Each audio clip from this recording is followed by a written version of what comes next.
Johannes Gutenberg, the man who printed the modern world. It is perhaps one of history's quiet ironies that Johannes Gutenberg, the man so often hailed as the father of modern communication, remains, in many respects, an elusive figure.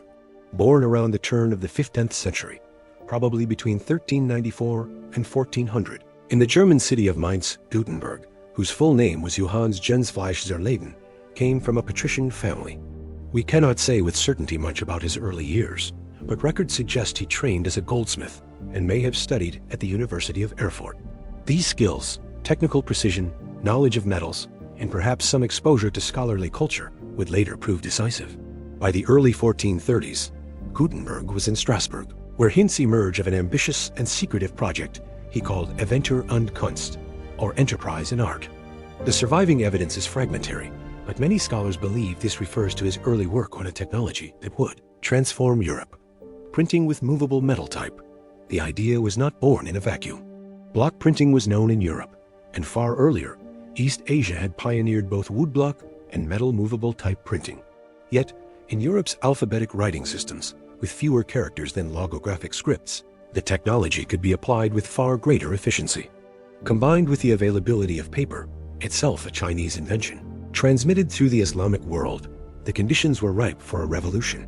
By the late 1440s, Gutenberg had returned to Mainz, assembling the components of his press. The principle was deceptively simple. Individual letters, cast in metal, arranged to form a page, inked with a durable oil-based ink, and pressed onto paper or vellum, using a screw press adapted from wine or olive pressing. Each of these elements had existed separately. Gutenberg's genius lay in their synthesis into a practical, repeatable system.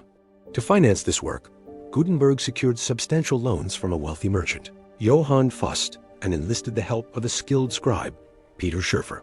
Early output from his shop included indulgences for the Catholic Church, printed certificates promising remission of sins, and school texts, perhaps to generate income while refining the technology. Then came the magnum opus, the 42-line Latin Vulgate Bible, now immortalized as the Gutenberg Bible. Completed around 1455, it was a masterpiece of both craftsmanship and vision. Around 180 copies were produced, an unprecedented scale for such a work. The typeface mimicked the elegant Gothic script of hand-copied manuscripts, and many copies were hand-illuminated, blurring the line between old and new traditions. Ennio Silvio Piccolomini, the future Pope Pius II, saw the work and remarked on its extraordinary clarity, readable without glasses. For contemporaries, it must have seemed almost magical. Yet, Gutenberg's triumph was quickly shadowed by misfortune. In 1455, Fust sued him, alleging misuse of funds.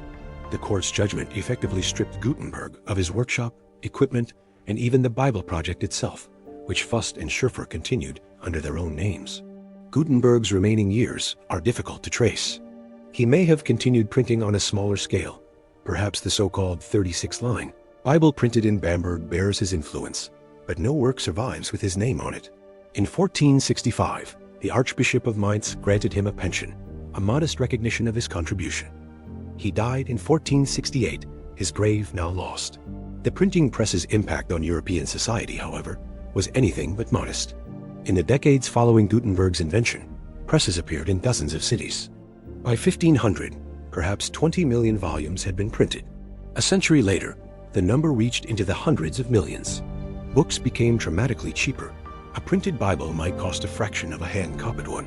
Literacy began to rise, not overnight, but steadily, as more people saw practical and spiritual reasons to read. Schools and universities flourished with access to affordable, standardized texts.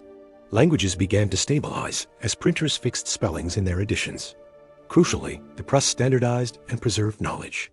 In the manuscript era, every copy differed slightly. Printing ensured that one edition could be identically reproduced hundreds or thousands of times. This meant scholars across Europe could debate the same text, a foundation for the humanist revival and, later, the scientific revolution. The press also created a new kind of intellectual network. A scholar in Venice could read the work of one in Paris within months, rather than relying on rare and slow manuscript copies. Religion, too, felt the shockwaves. At first, the Catholic Church embraced printing, commissioning Bibles, psalters, and indulgences. But by the early 16th century, the technology was fueling dissent. Martin Luther's 95 Theses, printed and reprinted across Germany, ignited the Protestant Reformation. Luther's German Bible reached tens of thousands, empowering lay people to read Scripture without clerical mediation. The Church responded with censorship, licensing requirements, and the index of prohibited books, measures that slowed but could not halt the spread of ideas. It is worth noting that there was some resistance even in Gutenberg's own century. In Paris, scribes reportedly destroyed an early press in 1476, fearing for their livelihoods. Yet, such incidents were rare. Printing's utility was too obvious, its profitability too great. Printers, patrons, and readers ensured its survival. In retrospect, Gutenberg's invention reshaped not only Europe, but the world. It facilitated the Renaissance's spread, underpinned the Reformation, propelled the scientific revolution, and laid the groundwork for modern mass communication. It standardized languages, democratized learning, and altered the relationship between people and authority. Ideas could now outpace armies, and a single text could inspire change continents away. And yet, Gutenberg himself did not live to see the full measure of his achievement. He left no personal memoir, no signature on his printed works, and for decades after his death, his name was scarcely mentioned. Only later generations restored him to his place as one of history's pivotal innovators. As historians, we must acknowledge the uncertainties. We cannot be certain precisely how Gutenberg cast his type. Some evidence suggests a more rudimentary method than the later punch-and matrix system. We cannot map the full extent of his involvement in works beyond the 42-line Bible. And the notion that the Church sought to suppress printing from the outset is a simplification. The reality is more nuanced, shifting from support to control as the press's disruptive potential became clear. What is beyond dispute is the scale of the transformation that began in Mainz in the mid-15th century. Francis Bacon, writing in 1620, listed printing alongside gunpowder and the compass as inventions that changed the whole face and state of things in the world. That assessment, even centuries later, seems scarcely an exaggeration. Gutenberg may not have intended to alter the trajectory of human civilization. Yet in giving Europe the means to multiply words and ideas with unprecedented speed, he did precisely that. From the illuminated pages of his Bible to the seditious pamphlets of later centuries, the printed word became the most potent tool of cultural, political, and scientific change.